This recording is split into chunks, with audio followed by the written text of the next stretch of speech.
Yes, that's right. Japan and the European Union have just signed a sweeping defense agreement that significantly strengthens their military ties during this time of rising global tensions. This agreement promotes joint weapons production between Japan and Europe. It also creates avenues for cooperation in cybersecurity. It promotes military information exchanges. And probably most significantly, it establishes cooperation between the armed forces of Europe and Japan. That's through activities such as joint military exercises and port calls and things of that nature. So this is a sweeping agreement involving the militaries of Japan and Germany, as well as other EU nations. And you can see why Europe and Japan would want to build strong military ties at this time. They see Russia's increasing belligerence. Russia is on the borders of both Europe and Japan. So that's alarming to both of them. They also see China's increasing belligerence and China's increasing determination to take over vital shipping lanes that both Europe and Japan depend on. They also see the United States becoming more of a wild card in geopolitics. President Trump has made clear that he is unhappy with the current arrangements of America defending both Japan and Europe so much. And his focus on America first really makes them wonder if America can be relied on to come to their defense in the event of an attack. So there are plenty of understandable reasons why Europe and Japan would enter into this sweeping defense pact. But this move has alarmed some analysts because it wasn't that long ago that Germany and Japan formed a military pact. That's back when it was Nazi Germany and Imperial Japan. And that last alliance ended up being a big part of the most catastrophic war in human history. So some onlookers today with this new defense pact, they're hearing some chilling echoes of that dark history. A publication called International Affairs wrote about this on Sunday. They call the new agreement a Brussels-Tokyo axis. And they write, quote, "The Brussels-Tokyo axis is reminiscent of the Berlin-Tokyo axis, created during World War II by Nazi Germany and militaristic Japan, the organizers of that great war of the 20th century. Does this new military cooperation agreement between the EU and Japan mean that Europe intends to repeat the events of 100 years ago and once again lead Europe to collapse?" End quote. So there you go. Some real concern there from the International Affairs publication about this new Europe-Japan military pact and whether it could herald a repetition of the tragic history from the last century. So this new pact, it takes effect on January 1st, not even 2 months away, and we have a lot to keep an eye on there. So it seems like there's significant components for everyone involved. Like there's the alliance, the history that goes with that, the strength that brings to both sides' militaries. It also seems like this is quite a big development both for Europe and for Japan. Like a lot of this, at least from what I read about it, like it talked about the naval component and European ships potentially sailing through the Strait of Taiwan or having more to do with Asia. That's a pretty big step up for post-war Europe, where most of the military was very deliberately confined to Western Europe. Initially to keep the Soviets out of Western Europe. And then even as it expanded, it was still primarily focused on the Mediterranean, the Middle East, the Balkans. This is really going to help them develop a global capacity, get them a lot more practiced and even a lot more kind of logistical support in moving around the world.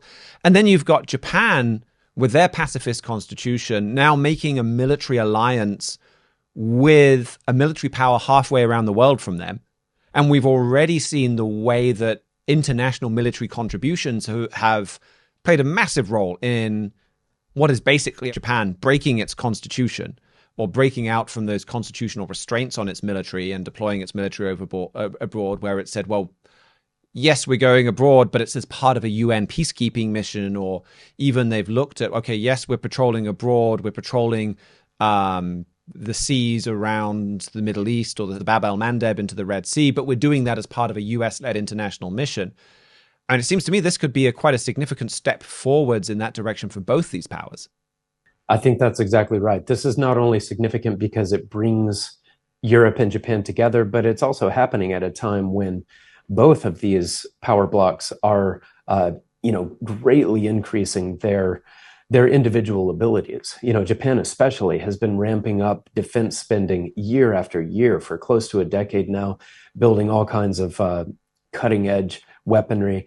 And it does seem like you see a pattern here with both of them sort of being prepared to defend themselves and recognizing that they can no longer rely on the United States and just taking some concrete measures for a future when that can't be depended on. So this development of the two of them moving together, I think like we're told with Mihailo, because we talked about something with when we were talking about him with Netanyahu that kind of touches on the US election. I think it'd be great if we can have a whole show next week where we talked already with Joshua on Wednesday about the Trump election and Europe, talking about Asia and the Middle East. I think we could get into that more, I think, on Wednesday and talk through all of the different ramifications of how this impacts the world, how the world is responding. But this is a trend that we've been watching for long before this particular US election because, well, just like that election, because of specific Bible prophecies. That's exactly right. Yes, it was around 2,700 years ago that God inspired the prophet Isaiah to write about a massive anti-American trade bloc that would be formed in our lifetimes.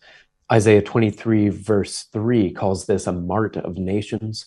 And verse 1 of that chapter says that one of the leading countries in this international trade bloc will be a power called Tarshish. It talks about the ships of Tarshish there. And that is one ancient name that the Bible sometimes uses for the people that make up modern Japan today. Trumpet editor-in-chief Gerald Flurry explains this in his booklet, Isaiah's End Time Vision, which you can order a free copy of if you visit thetrumpet.com. But then Isaiah 23:1 also names Tyre, a power called Tyre, as one of the other main nations in this Mart of Nations block. And Mr. Fleury explains that this city represents the commercial center of modern Europe. So Europe and Japan, those are the two powers that we see, among some others as well, that are in these passages. And I think that seeing Japan and Europe linked together in these ancient prophecies, and then seeing this sweeping new defense pact binding these two modern countries together, it's very striking. And even more striking is what the Bible shows that the Mart of Nations will do in the years ahead. I'll just read a quote here from Mr. Fleury's booklet, Isaiah's End Time Vision. It says, "The Bible contains many prophecies of that European power attacking America and many other prophecies of America being besieged," end quote. And then he explains that this besiegement will not be accomplished by Europe alone, but by Europe working with the other nations in the Mart of Nations alliance or trade bloc there. So it's a very sobering prophecy, and it means that those concerns about a repetition of the tragic events of last century with Nazi Germany and Imperial Japan, it means those concerns are entirely valid.